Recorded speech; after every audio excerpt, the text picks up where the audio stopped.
New developments. The fraud scandal in Minnesota escalating over the weekend. Both Treasury Secretary Scott Bessent and State Representative Ilhan Omar publicly speaking out regarding the widespread alleged scheme allegedly orchestrated by Somali asylum seekers. The National News Desk, Jeff Harris, joining us. And both Bessent and Omar, they appeared on Face the Nation, Jeff. But the two, of course, as you can expect, relayed much different messages to the American people. Break down what we know. So Bessent spent much of the interview on his end discussing the Treasury Department's investigation, which includes whether taxpayer money went to terrorist organizations in Somalia. Omar, who's part of the Somali community, responding to those comments, saying it would be a failure of the FBI if that did in fact happen.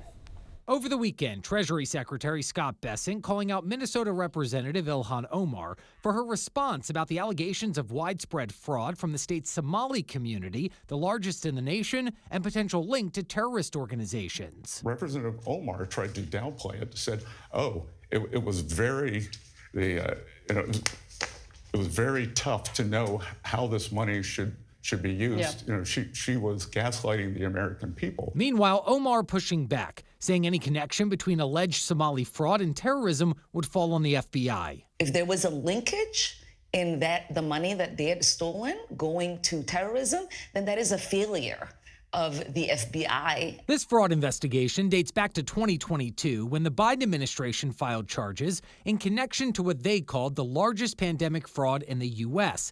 Bessent saying he was asked last week to investigate whether Minnesota's tax dollars made its way to terrorist organizations linked to Somalia. That money has gone overseas, and we are tracking that both to the Middle East and to Somalia. Minnesota is currently dealing with multiple fraud scandals totaling over $1 billion in stolen taxpayer funds, including nearly $300 million from the nonprofit Feeding Our Future.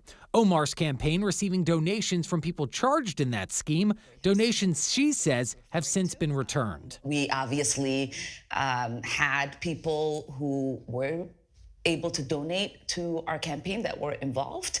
We send that money back. Now, the House Oversight Committee announcing last week it's also opening an investigation into the fraud in Minnesota. Chairman James Comer saying whistleblowers were ignored. That this fraud was taking place and that both the Attorney General and the governor of Minnesota turned a blind eye to it. Meanwhile, Republican Senator John Kennedy also weighing in on the Senate floor last week, calling the fraud case, quote, a clown world on steroids. It makes me want to knee someone in the groin. It just makes me furious. Now, a total of 87 people have been charged across all the main fraud cases here, all but 8 being of Somali descent, with 61 convictions secured so far. Amy Bach, founder of Feeding Our Future and the alleged mastermind of that scheme, was found guilty on all counts and right now is awaiting sentencing. Reporting for the National News Desk, I'm Jeff Harris.